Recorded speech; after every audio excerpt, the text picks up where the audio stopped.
আজ আমি আপনাদের জন্য নিয়ে এসেছি একেবারে গরমের একটি পারফেক্ট রেসিপি, বাঙালির প্রিয় খাবার এবং ট্র্যাডিশনাল খাবার শুক্তো। নমস্কার, আমি শম্পার রান্নাঘরে আপনাদের সবাইকে স্বাগত।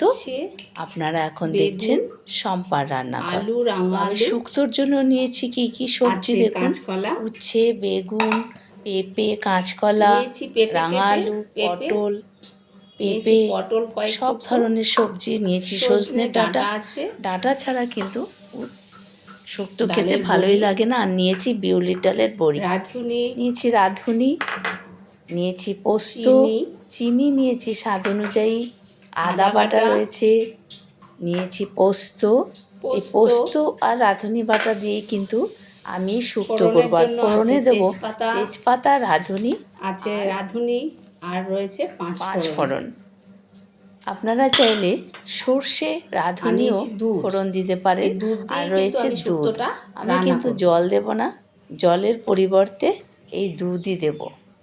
তো চলুন দেখি এই শুক্তো কী করে অত্যন্ত উপাদেয় সুস্বাদু করে রান্না করা যায় সেটা দেখি।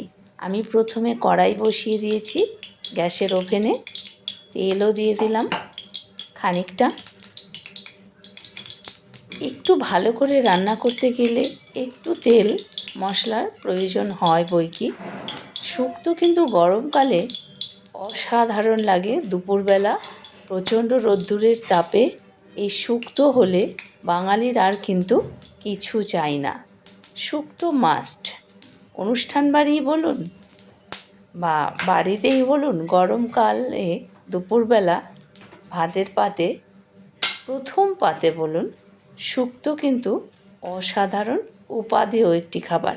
আর বাঙালির এটি ট্র্যাডিশনাল খাবার। বহু প্রাচীনকাল থেকেই এই শুক্তো রান্না হয়ে আসছে।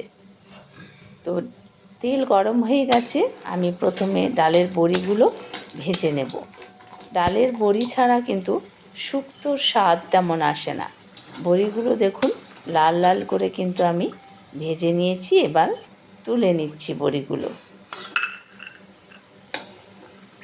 শুক্তো কিন্তু ভালো করে রান্না করলে অসাধারণ লাগে খেতে। ডালের বড়ি ভাজা হয়ে গেল দেখুন। এইবারে উচ্ছে আর আলুগুলো আমি প্রথমে ভেজে নেব।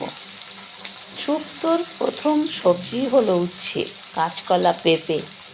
প্রত্যেকটা সবজিরই কিন্তু খাদ্যগুণ, পুষ্টিগুণ রয়েছে প্রচুর পরিমাণে। আলু দিয়ে দিলাম, আমি এখানে একটা আলু দিয়েছি। আপনারা যে যার পরিমাণ বুঝে কিন্তু সমস্ত কিছু উপকরণ দেবেন। আমি শুক্তোর জন্য আলু আর উচ্ছে আগে ভেজে নিলাম। আমি একটা আলু এমনি গোল আলু দিয়েছি, আর রাঙা আলু রয়েছে একটা বড় রাঙা আলু কেটে দিয়েছি। রাঙা আলু দিলে শুক্তো কিন্তু খেতে অসম্ভব ভালো হয়। আলু আর উচ্ছে ভাজা হয়ে গেল। তবে শুক্তোর সবজি কিন্তু একটু লম্বা শেপে কাটতে হয়। সবজি কাটাটাও একটা আর্ট। আর একটু তেল দিয়ে দিলাম। কি করে সুস্বাদু শুক্তো তৈরি করা যায় এই ভিডিওটি না দেখলে কিন্তু আপনারা বুঝতে পারবেন না। তাই বন্ধুদের কাছে অনুরোধ রইল, সম্পূর্ণ ভিডিওটি দেখবেন, লাইক কমেন্ট শেয়ার করবেন। আর যারা নতুন বন্ধু তারা লাইক কমেন্টের সাথে সাথে একটি সাবস্ক্রাইব করে চ্যানেলটির পাশে থাকবেন। আমি পাঁচ ফোড়ন আর রাঁধুনি কিন্তু ফোড়নে দিয়ে দিয়েছি, তেজপাতাও দিয়ে দিলাম। আপনারা চাইলে পাঁচ ফোড়নের পরিবর্তে সর্ষে আর রাঁধুনিও কিন্তু ফোড়নে দিতে পারেন, সাথে তেজপাতা। অসম্ভব সুন্দর ফ্লেভার হবে ওতেও। বেগুনগুলো আগে দিয়ে দিলাম, কারণ বেগুনগুলো আগে একটু হালকা ভেজে নিতে হবে। পটল আর বেগুন দিয়ে দিলাম। আপনারা যে যার পরিমাণ মতন সবজি অ্যাড করবেন। ভেজে নেব।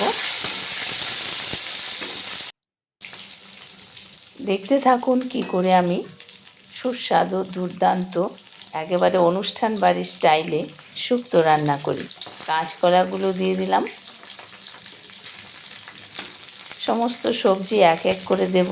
দিলাম পেঁপে। প্রত্যেকটা সবজিরই কিন্তু এখানে অসম্ভব পুষ্টিগুণ রয়েছে। আর পাঁচমিশালি সবজি একসঙ্গে করে রান্না করলে এর খাদ্যগুণ কিন্তু অনেক বেড়ে যায়, পুষ্টিগুণও অনেক বেড়ে যায়। প্রত্যেকটা সবজিরই এখানে রয়েছে প্রচুর পরিমাণে ফাইবার, খনিজ রয়েছে, মিনারেলস রয়েছে প্রত্যেকটা সবজির মধ্যে। সবজিগুলো আমি হালকা ভেজে নিচ্ছি, দিয়ে দিলাম স্বাদ অনুযায়ী লবণ। শুক্তোর ঝোল হলে গরমকালে দুপুরে কিন্তু আর কিছুই লাগে না, আর খাওয়াটাও ভীষণ তৃপ্তিদায়ক হয় এই শুক্তো রান্না হলে। সবজিগুলো প্রায় ভাজা হয়ে গেছে দেখুন। এবার আমি ডাঁটাগুলো দিলাম, কারণ ডাঁটাগুলো প্রথমে দিলে একেবারে বেশি ভাজা যদি হয়ে যায় ডাঁটার কিন্তু কোনো স্বাদ থাকে না, আর উপকারিতাও নষ্ট হয়ে যায়।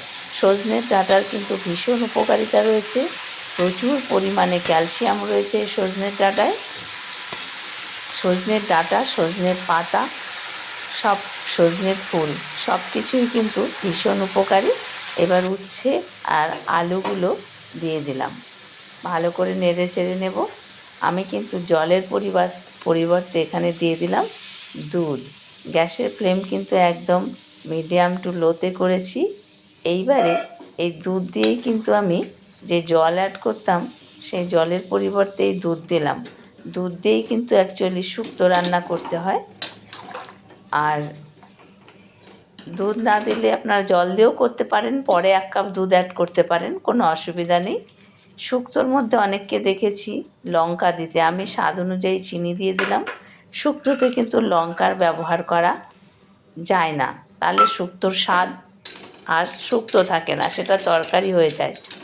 বড়িগুলোও দিয়ে দিলাম যাতে সেদ্ধ হয়ে যায়। এবার একটা ঢাকনা দিয়ে ঢেকে 7 থেকে 8 মিনিট আমি রান্না করব। গ্যাসের ফ্লেম কিন্তু একদম মিডিয়াম টু লোতে থাকবে। দুধ কিন্তু আপনারা পরেও দিতে পারেন নামানোর আগে, মানে শুক্তো রেডি হয়ে গেলে তারপরে এবার আমি মশলাটা রেডি করে নিচ্ছি।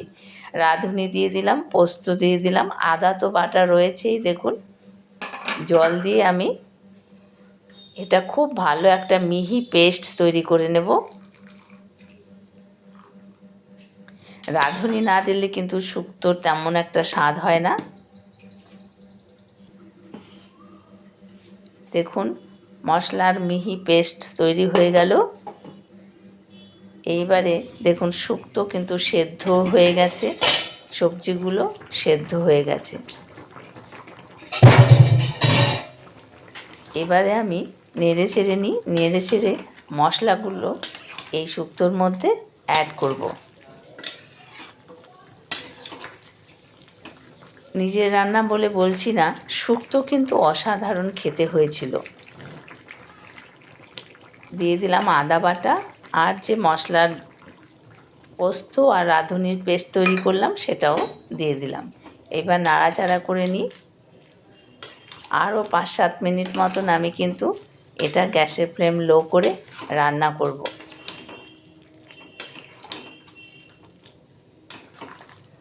যতক্ষণ না পর্যন্ত গ্রেভিটা একটু ঘন হয়ে আসছে ততক্ষণ পর্যন্ত কিন্তু আমি রান্না করব। সবজির কালার কিন্তু দেখুন একটুও নষ্ট হয়নি, প্রায় রেডি হয়ে এসেছে দেখুন। এইবারে আমি দেব ঘি এর মধ্যে। শুক্তোতে ঘি না দিলে কিন্তু শুক্তোর তেমন গন্ধই আসে না। আর একটু ফুটিয়ে নিচ্ছি। শুক্তো কিন্তু প্রায় রেডি হয়ে এসেছে। এইবারে আমি ঘি দিলাম। শুক্তোতে ঘি মাস্ট, ঘি না দিলে কিন্তু শুক্তোর গন্ধই আসবে না। দুধ আর ঘি শুক্তোতে কিন্তু মাস্ট। অনেকে আমি হলুদ দিতে দেখেছি, শুক্তোতে কিন্তু হলুদের ব্যবহার চলে না। খুব ভালো করে শুক্তো রান্না করতে গেলে শুক্তোর মধ্যে কোনো হলুদ, লঙ্কা এগুলোর ব্যবহার করা চলে না। হলুদ লঙ্কা দিলে কিন্তু সেটা আর শুক্তো থাকে না, তরকারি হয়ে যায়। শুক্তো প্রায় রেডি হয়ে গেছে, দেখুন কত সুন্দর শুক্তো তৈরি হয়ে গেছে। আমি একটি সার্ভিং বলে আপনাদের সার্ভ করে দেখাবো, দেখবেন কত সুন্দর হয়েছে, গন্ধ অসাধারণ বেরিয়েছে। আপনারা বাড়িতে একবার অবশ্যই ট্রাই করবেন এইভাবে শুক্তো রান্না করতে, দেখবেন প্রত্যেকের ভালো লাগবে। আমি সার্ভিং বোল নিয়েছি একটি, সেই বোলে আপনাদের সার্ভ করে দেখাচ্ছি। অসাধারণ খেতে লাগে। এই গরমের সময় প্রচণ্ড হিটে দুপুরবেলা ভাতের পাতে কিন্তু এই রকম একটি শুক্তো হলে আর বাঙালির কিছুই লাগে না। বাঙালি ভীষণই শুক্তো ভালোবাসে। প্রত্যেকটা বাঙালি বাড়িতে শুক্তো রান্না করা হয়, তবে আমি কিভাবে রান্না করেছি সেইটি আপনাদের দেখালাম। এইভাবে শুক্তো রান্না করলে শুক্তোর স্বাদ গন্ধ দুটোই কিন্তু অসাধারণ হবে। দেখুন কত সুন্দর শুক্তো তৈরি হয়েছে, খেতেও কিন্তু অসাধারণ হয়েছিল। দেখুন দুর্দান্ত সুস্বাদু হয়েছিল এই শুক্তো। আপনারা বাড়িতে অবশ্যই একবার ট্রাই করবেন এই শুক্তো। আপনারা রেসিপিটি যদি আপনাদের ভালো লাগে তাহলে লাইক কমেন্ট আর একটি সাবস্ক্রাইব করতে ভুলবেন না। কমেন্ট করে জানাবেন যে রেসিপিটি আপনাদের কেমন লেগেছে। দেখুন কত সুন্দর শুক্তো তৈরি হয়েছে, আপনারা বাড়িতে একবার ট্রাই করবেন, দেখবেন প্রত্যেকের ভালো লাগবে। আপনারা সকলে ভালো থাকবেন। দুপুরবেলা গরম গরম ভাতের সাথে এই রকম সুন্দর একটি শুক্তো জাস্ট জমে যায়। আপনারা সকলে ভালো থাকবেন। সম্পূর্ণ ভিডিওটি দেখার জন্য সকলকে ধন্যবাদ। আপনারা এতক্ষণ দেখছিলেন শম্পার রান্নাঘর। ভালো থাকবেন।